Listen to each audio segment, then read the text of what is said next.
Saan mapupunta? Yan po generally ay magre-revert to the Treasury. Ibig sabihin, isasoli po sa Treasury. So in short, yung sinoli natin sa Treasury, do you know how nagsoli na ba kayo? Naku po, labasan na ng tunay na kulay. Stella Kimbo, pinagpipiyasa ng maraming netizens. Mga mamahaling gamit at alahas na milyon-milyon ang halaga, saan nga ba galing? Pero bago ang lahat, maaari kayong mag-subscribe para maging updated sa mga issue at bagong mga balita. Naging controversial nga ngayon sa social media ang biglang pagyaman ni Marikina Representative Stella Kimbo na kahit sa maikling panahon pa lamang itong nanilbihan sa kamera ay lubhang napakalaki na ng naipundar nito. Pinagpepiyasahan nga ngayon ng mga netizens ang mga ari-arian nito at ang mga magagarang gagamitan ng milyon-milyon ang halaga. Pati na nga mga proyekto ni Kimbo sa Marikina, di pinalampas. Dahil umano sa napaka-epal nito na tila nga parang nabili na ang buong Marikina. Dahil ang mga proyekto at programa nito ay may letrang Q na sumisimbolo sa apelido niya. Tanong ng marami, saan nga ba galing ang yaman ni Kimbo? Ayon pa nga kay Stella Kimbo, the funds entrusted by Congress are not just figures in a ledger. They are meant to uplift lives and create real lasting improvement to every Filipino. Kaya't mahalaga na busisiin ang bawat piso sa budget. Ang General Appropriations Bill ay isang libro ng mga solusyon sa bawat problemang hinaharap ng bawat pamilyang Pilipino. Ngunit taong bayan, mulat na sa talamak na nakawan sa gobyerno. Narito ang buong detalye. Well, ayon sa DBM, kailangan natin intindihan yung nature ng contingent fund na ito ay isang standby fund. So, ibig sabihin ay naka-standby lang siya dyan in case na merong mga kaganapan tulad halimbawa ng pag-create ng bagong opisina. Kanina po, hindi ko alam kung kayo po ay nakikinig. Napag-usapan ang contingent fund noong tinanong ni Congressman Hataman kung anong mangyayari sa Sulu. At yun po,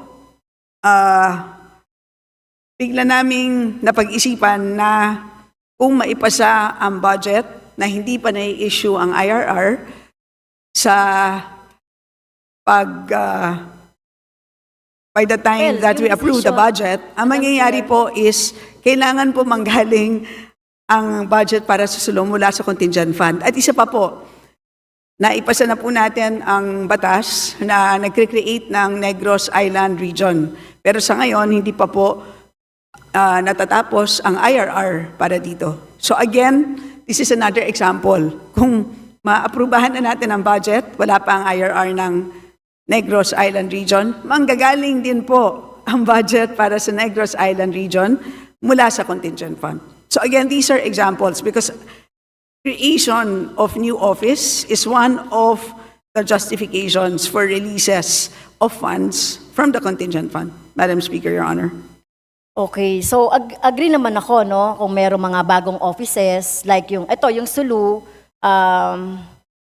lately lang naman ito no, na desisyonan ng Supreme Court. And yung Sulu, ano ba naman yung may create ba ng mga bagong offices ang Sulu? So as is naman siya, no, aalisin lang siya sa BARM based dun sa naging decision. Well, ito, tanggap ko to, yung Negros Island Region. Pero, hindi ba, ang isa rin sa factor na na ginagamit natin, Madam Speaker, isa sa factor ay yung utilization. No? Alam ko, contingent fund na may mga emergency yan. Pero through the years nga, ganun lang yung ganun lang yung expenses. So, from 5.5 billion, naging 3 times.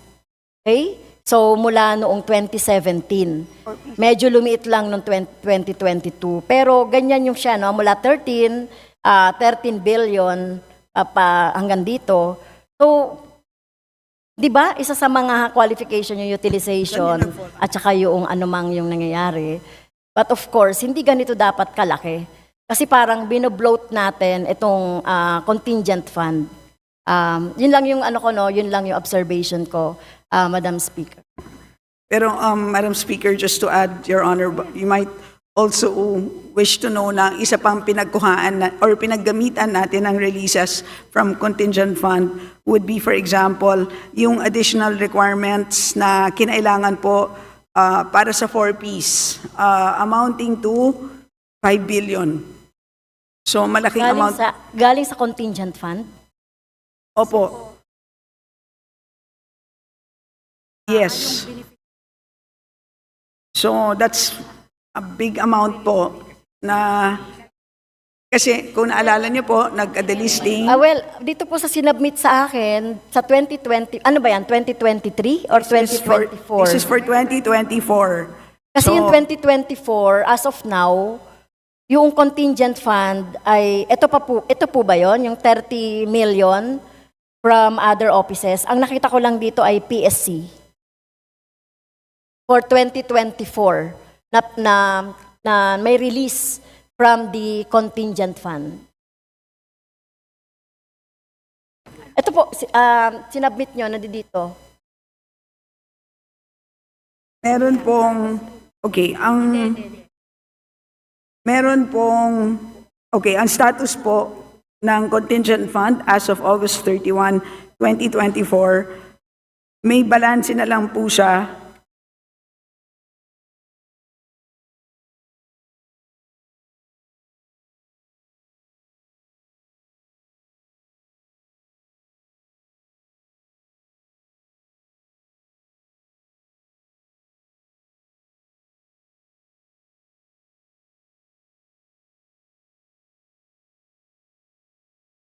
Meron pong releases amounting to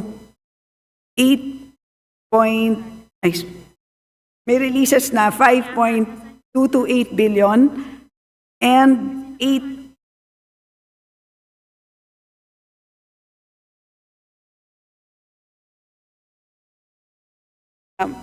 minute suspension. Magulo po yung reporting. Sandali lang po. So, ang status po ng contingent fund as of August 31, 2024, ang total po is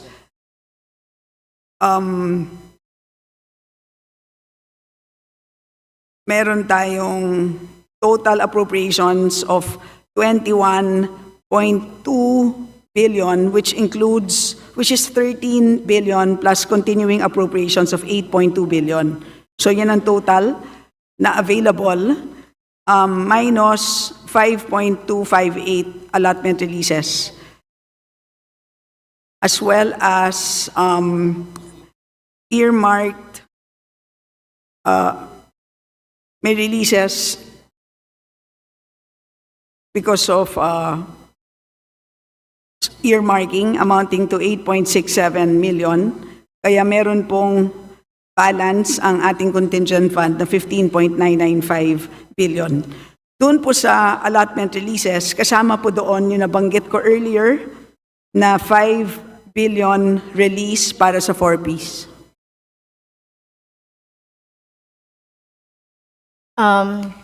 Well, kung titignan natin yung 2023 tsaka 2024, nakalagay lang kasi dito 4.7 billion no yung na-release. Tapos 30 million doon sa 2024.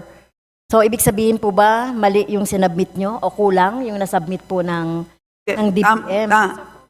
Kasi Tama kung po. continuing appropriation yan, so for 2023, 2024, so ang total niyan ay 26 billion. So kung may 4Ps ka na 5.22 billion, so hindi naman ko nakikita to na nagre-reflect sa budget ng DSWD. I mean, doon sa linya ng DSWD na ginamit siya as 4Ps for 2024 ba yan o 2023? 2024. Released po siya 2024. So, release siya 2024. So magre-reflect pa siya sa next year's NEP. Pero di ba At the end of this year. Pero bakit kinuha sa contingent fund? yung 5 billion, Mr. Speaker, Madam Speaker, dahil di ba meron na yung budget? Ibig bang sabihin, pinondohan nyo yung dinagdag ng DSWD na recipient ng 4Ps? Tama ba yon? So ilan po yung mga dinagdag? Kasi kasalukuyan pa nga lang pinagtatalunan yan sa committee ng itong mga numbers ng dapat na idagdag o nabawas, idagdag. So ibig sabihin na kapag-release na po. So ilan po ito, yung recipient na to ng 4Ps?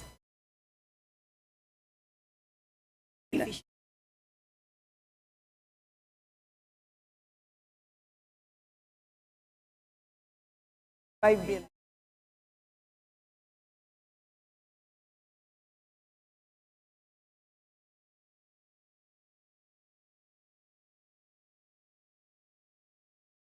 $700,000 beneficiaries, Madam Speaker.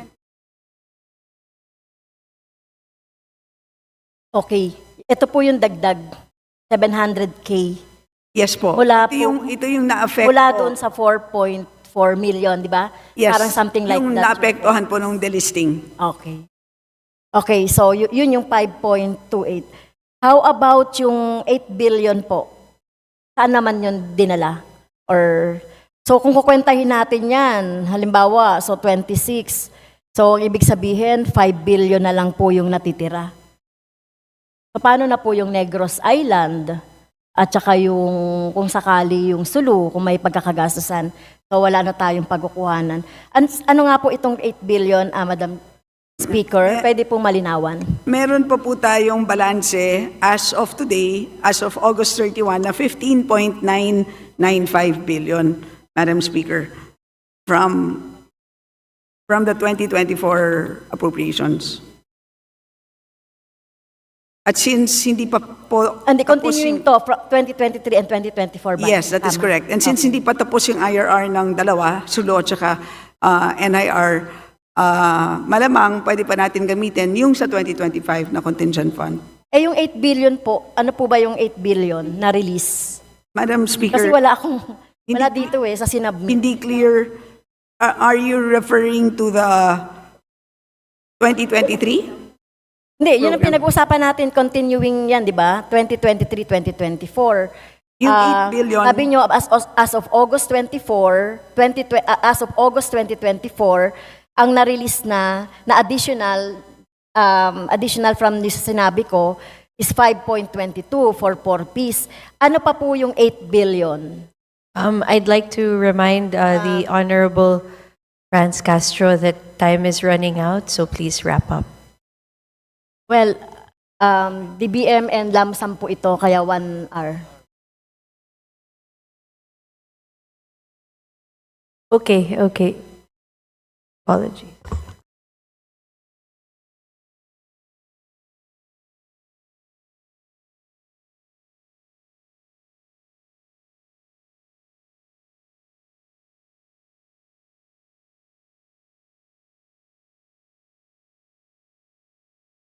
Madam Speaker, yung 8.2 billion na continuing appropriations, yun po yung tinutukoy natin?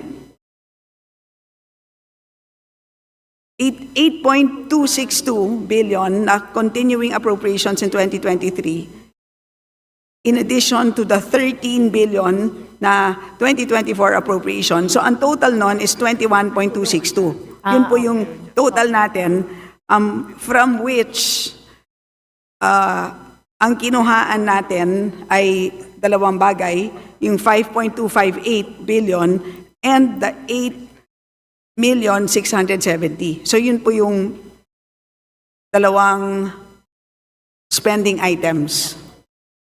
Okay, thank you, Madam Speaker. Can we have an updated releases and updated na utilization po ng contingent fund para mas malinaw for 2023 and 2024? Kasi dun sa binigay ninyo ay hindi pa yun nakalagay. Naka-update dito. Yes, Madam Speaker, we will submit. Okay. Doon naman po tayo, Madam Speaker, sa unprogrammed appropriations. Can we have these slides? secretariat o yung tech. Meron po kami isang slides na ipipresent, Madam Speaker.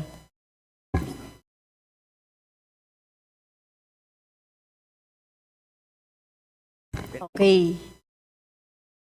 So, ito po yung history ng unprogrammed appropriations mula 2021 up to 2024. So yung second column, number of items, ang ibig sabihin niyan, Madam Speaker, from the NEP, 17 items, naging 24. Okay? So yun yung amount sa GAA 2021. And then from 2022, from 12 items, naging 50 items na yung unprogrammed appropriations. So from the NEP, 151 billion, naging 251 billion. So may difference na 100 billion. So sa 2023, Madam Speaker, from 10 items, naging 61.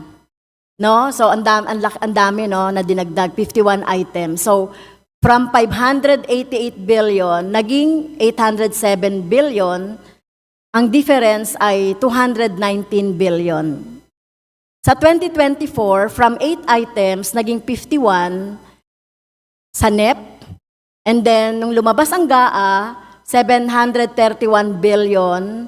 Tapos, ang difference po ay 449. Dito sa 2025, nakalagay dyan question mark kasi from 8 items, hindi ko na naman alam, baka pagdating na naman ng BICAM, ay kung ilang items na naman yan na idadagdag. So that is from NEP is 158 billion. Okay. So, ito po, Madam Speaker, yung ating itatanong sa DBM, kaugnay nitong trend ng kung paano tayo naglalagay o nagdadagdag ng mga items sa mga unprogrammed appropriations. So, syempre, pag sinabi natin unprogrammed appropriations, parang ito yung supplemental budget, di ba? Noong unang panahon, supplemental budget, na kung wala sa budget, ay hindi tayo pwede unless meron kang supplemental budget, paaprubahan mo naman yan sa Kongreso. So itong unprogrammed, ina-anticipate na pagkakagastusan, pero wala pa talagang specific na budget or hindi pa talaga napaglaanan ng budget. So nakakabahala, Madam Speaker, itong ganitong trend na nagdadagdag tayo ng items. Halimbawa ito, kahit na noong 2024, nagulat nga kami, noong 2024, 51 items, no? Yung from 8 to 51 items. So napakalaki. Parang kumbaga, nag-approve tayo ng regular budget. Ito naman, kumbaga, sa opposite ng regular ay irregular, or meron tayong set A and set B na budget na inaaprubahan natin. Meron naman yung authorization. Pero ano ba yung laman nitong mga unprogrammed appropriation? Well, kasi Madam Speaker, ito napansin ko to kasi pinag-aaralan natin yung tungkol doon sa MBPF. Kasi noong matapos ang deliberation dito noong 2023, umaasa tayo na merong something like 89 or 59 billion allotted for salary increase or adjustment. Pero nung natapos yung GAA, naging 1 billion na lang. And then yung 59 na para sa MBPF ay dinala sa unprogrammed fund. So, ganun din yung mga mga benefits, yung mga pension na mga mahalaga sa ating mga employees, at ano pa ba yon? Yung mga iba pa. Ito yung listahan. So, bakit ganun? Bakit po nagkakaroon ng dagdag bawas? So, ibig sabihin, mula doon sa regular fund, dinadala siya sa unprogrammed. Diba, we are working on a di ba kapag fiscal management, no? So kapag nagkaroon ng fiscal space dito, kasi hindi ka naman pwedeng magdagdag sa regular fund, so pero naglilipat ka. At merong mga, kumbaga mga ibang mga project na nilalagay, tinataas from unprogrammed, tinataas. So paano po nangyayari yon pagdating ng BICAM hanggang sa maging gaan na siya? So nakaka-worry lang po yung ganong yung ganong nangyayari po doon sa budget. Pwede po bang maipaliwanag?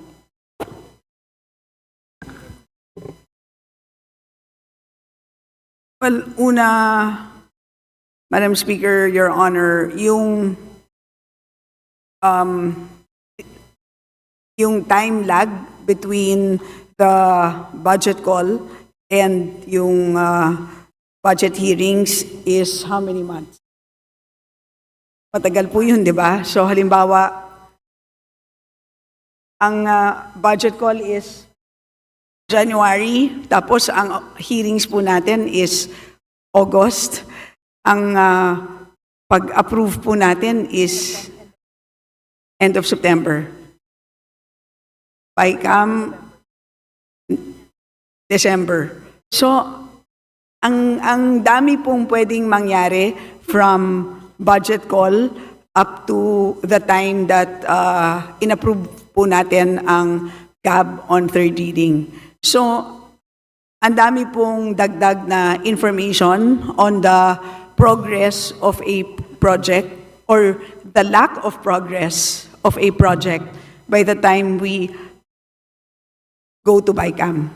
So, halimbawa po, if by January, ang sinabi ng ahensya na itong project na to maganda na isama sa regular or sa dapat yan merong programmed appropriation, pero by the time na nandun na tayo sa BICAM ay nagkaroon ng problema sa pag-implement ng mga projects na yan. Halimbawa, yan ay suportado ng isang foreign loan, nagkaroon ng problema. So by the time na nasa BICAM tayo, hindi pala siya implementation ready. Kaya minabuti ng BICAM na ilagay na muna natin sa unprogram. So ganun po ang mga usual na nangyayari, Madam Speaker, Your Honor. Well, siguro magbibigay ako ng example, no? Yung binawas doon sa program appropriation. Yung example ko nga kanina, yung salary, no, o yung additional compensation. Parang nung last year, tuwang-tuwa na ako, may 89 na nasa program appropriations. Yan, alam yan ni Secretary. So yung 89, tuwang-tuwa na ako. So sabi ko, nako, merong salary increase for 2024. Pero bakit nyo nilagay sa unprogram? So ang ibig bang sabihin, yung salary ay hindi siya pwedeng ma-implement? Babudgetan nyo na nga yun 89 billion. Ngayon, ang sabi nyo sa first tranche ay more than 30 billion. At yun lang naman din yung average, no, through the years. 30 billion, more or less, yung ibinabudget per tranche. So ito ba, hindi siya pwedeng ma-implement during that time? Ito pa, universal access to quality tertiary education. So, implementable yan. Itong payment for personal benefits, 59 billion, implementable yan. Pension and gratuity fund. So, standby fund dyan. So, maganda kung meron magre-retire or meron tayo dyan. Ito bang PUB service contracting ay hindi ba siya may implement? So, kung ganun yung logic, Madam Speaker, so parang hindi katanggap-tanggap. Kasi ang dami kasing mga ibinaba na sinasabi nyo ba, itong mula 8 to 51, ibig sabihin nun, ibinababa nyo yung mga ibang mga programs na tingin ko naman doable. Kasi meron na silang meron na silang tiyak na budget. Yes, so Madam again, Speaker.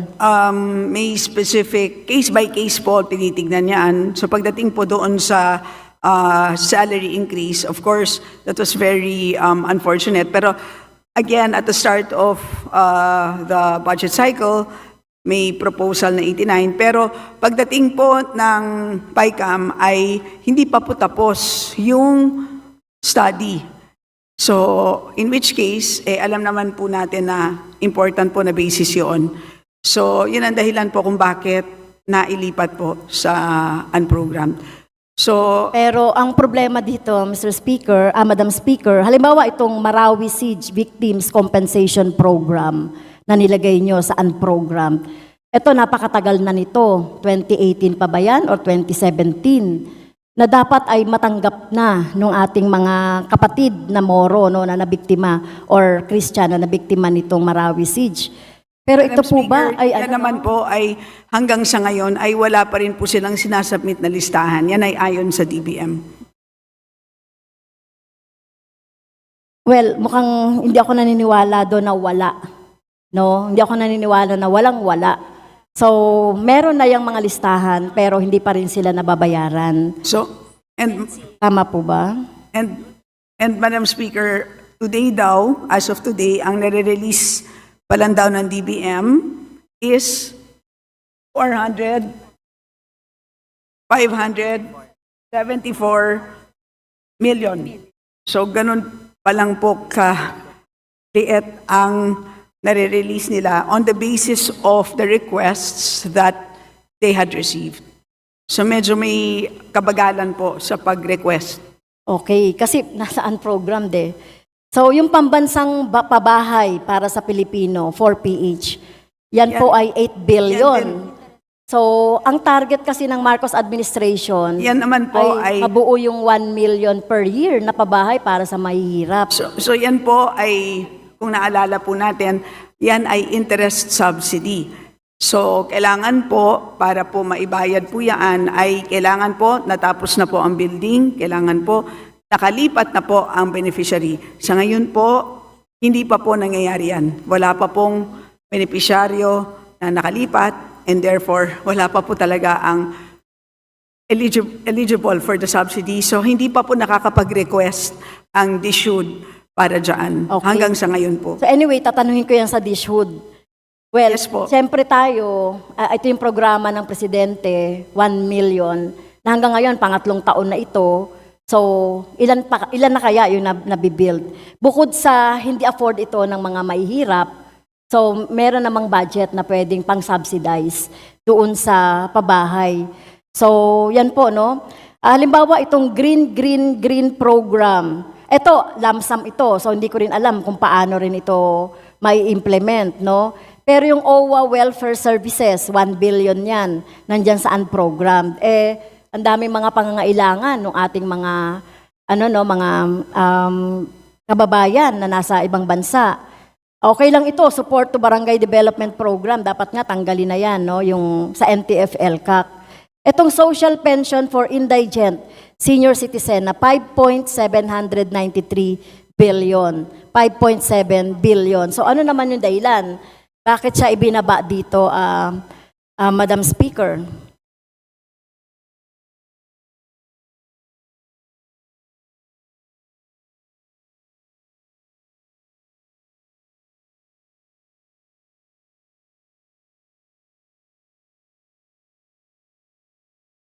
One minute suspension, Madam Speaker. Session is suspended.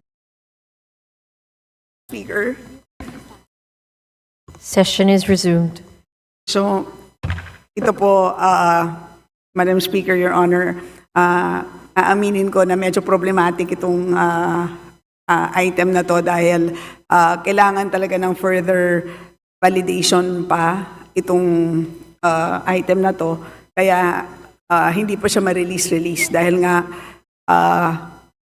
over the years, alam naman natin na ang problema talaga dito sa current program is yung pag-identify kung sino yung masasakop. Kaya sinasabi ko nga dito sa DBM, dapat isali na lang lahat ng senior citizen at sigurado kung kakampihan mo ako dyan, Kong Franz. Yes, tama yan, Teacher Stella. Magkakampi tayo dyan. Pero eto, siguro from 51 to 8 items, merong 43 kinds of reason na ibibigay ang DBM dyan. Or syempre, bilang kabilang ang ating sponsor sa BICAM, so iba-ibang mga rason. No, 43 reasons din yung sasabihin. Pero ang point ko lang, Madam Speaker, ay yung, ano ba yung criteria na ibinababa? So ito, for example, kung magkano man ito, dahil hindi naman na natin pwedeng galawin yung regular, no? Except for extreme na pangyayari, katulad na nangyari sa OVP. Pero ito, naghihinala ako na nakikreate tayo ng fiscal space para sa iba pang mga pwedeng ipasok na pagkakagastusan.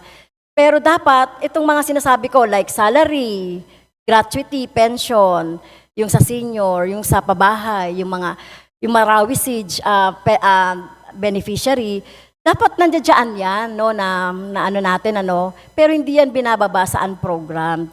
Para malinaw na may tiyak, no, kasi pag binababa natin yung mga ganyan, na mga mga expenditure, ay parang paano pa yung ahensya, mapipilit ang ahensya na talagang anuhin niya, no, ipatupad niya. Ito, dahil may ano yan meron niyang budget. Like for example, itong pabahay, dapat tulungan ng ahensya, yung mga mahihirap na maka-access, 8 billion to Diba? Dapat matulungan ng DSUD. Bukas ko yan, no? So, matulungan ng DSUD, dahil may budget yan, na dapat na maipatupad niya ito. So, magiging failure talaga after 2028, yung sinasabing 6 million na pabahay after. Okay? Parang binubudol tayo ngayon, no? Parang budol-budol lang ba itong 6 million na pabahay na yan para sa ating mga mahihirap. Kaya yun po ang sinasabi ko, no? Kaya ang huling tanong ko po ay, gagawin pa ba kaya ulit ng BICAM itong ganitong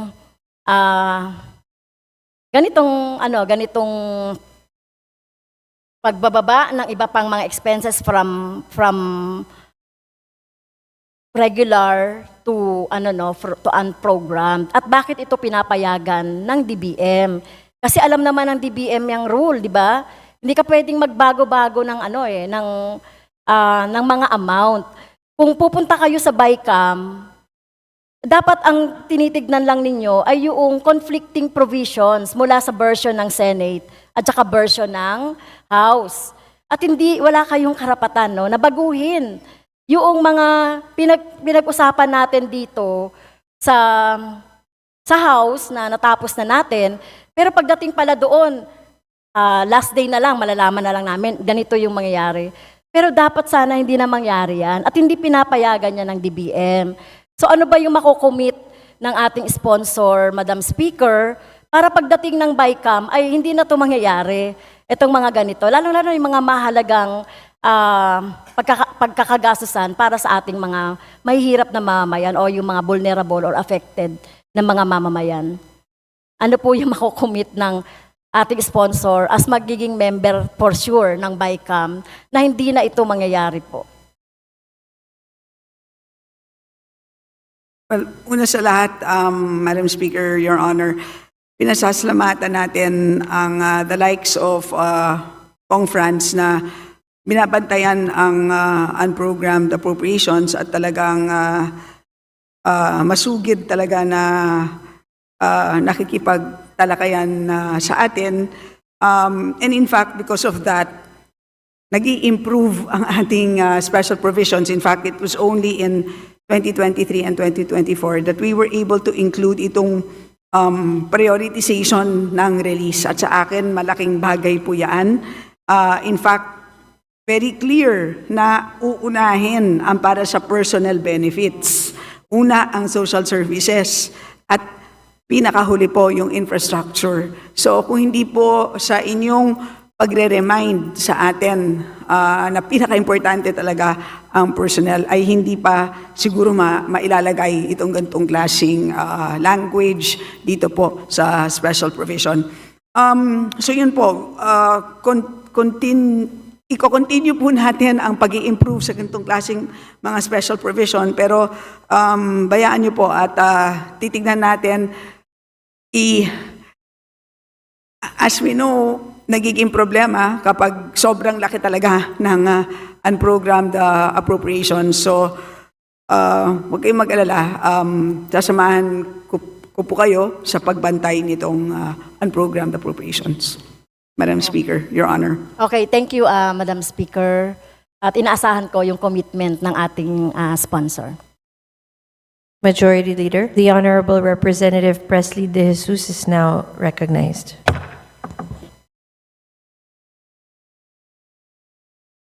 Madam Speaker, Madam Sponsor, will the sponsor yield for some questions from this representation? Yes, of course, Madam Speaker, Your Honor. Thank you.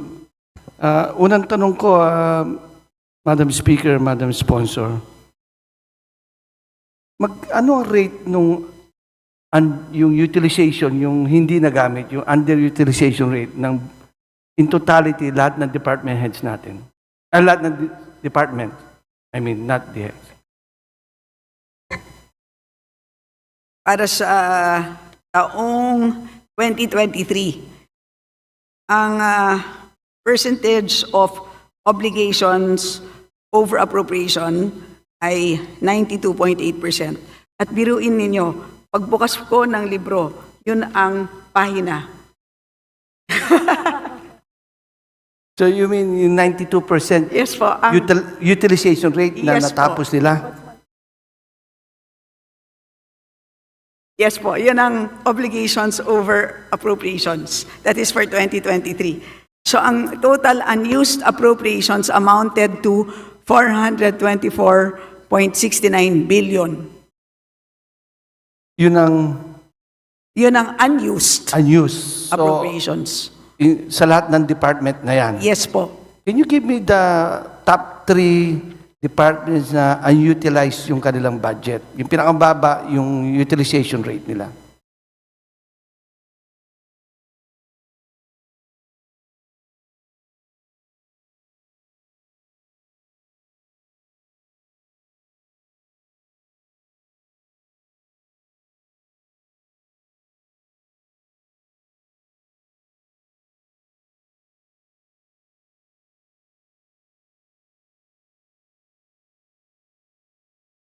Hindi na ako ganun kaswerte, Madam Speaker, sa pagbukas ng pahina.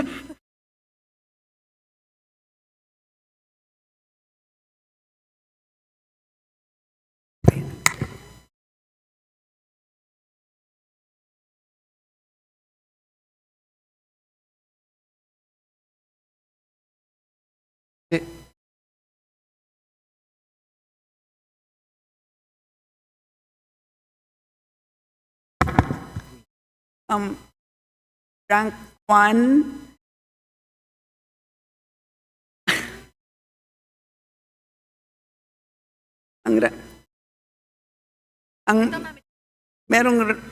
handa na po kayo.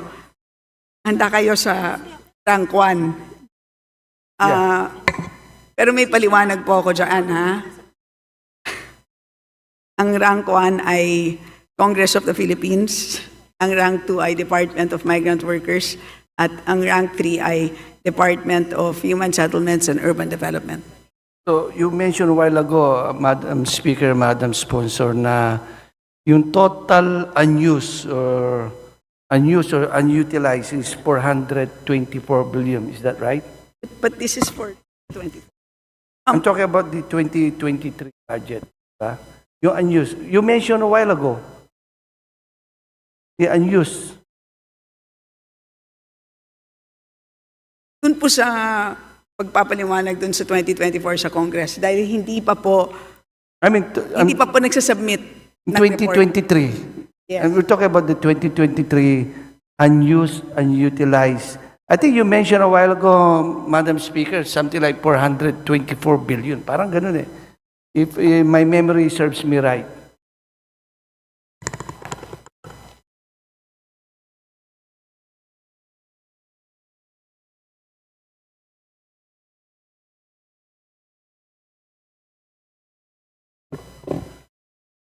So ang number 1 na lowest is DMW.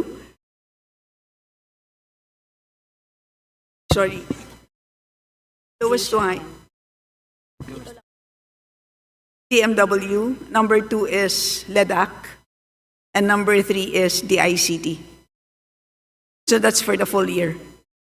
Okay, so sila yung top 3.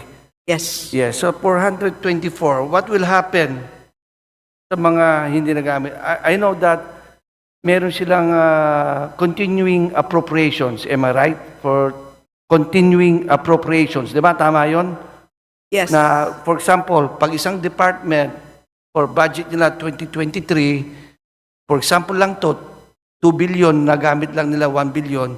The other 1 billion will be is a continuing appropriation the following year. Tama ba ako? For example, 2023, then 2024, i-continue pa rin yun. Am I right, Madam Yes. Speaker? Madam Yes, that is Sponsor? correct. Okay. What happens next kapag hindi nila na-utilize again? Saan mapupunta ang pondo na yan? For example, it expires the 2 years continuing appropriation. Saan mapupunta? Yan po, generally, ay magre-revert to the Treasury. Ibig sabihin, isasoli po sa Treasury. So in short, yung sinoli natin sa Treasury, do you know how nagsoli na ba kayo? For example, 2022, definitely, pag hindi na nagamit 2024, nagsoli na tayo sa Treasury, right? The 2022 budget that was unutilized or unused. So, noong 2024, dapat nagsoli na tayo, di ba? Yung, No, I'm talking about the 2022 na, not the 2023. So, just to make Yes. sure na naintindihan natin mga kababayan yes, kung paano natin sinosoli ang pera. tama po.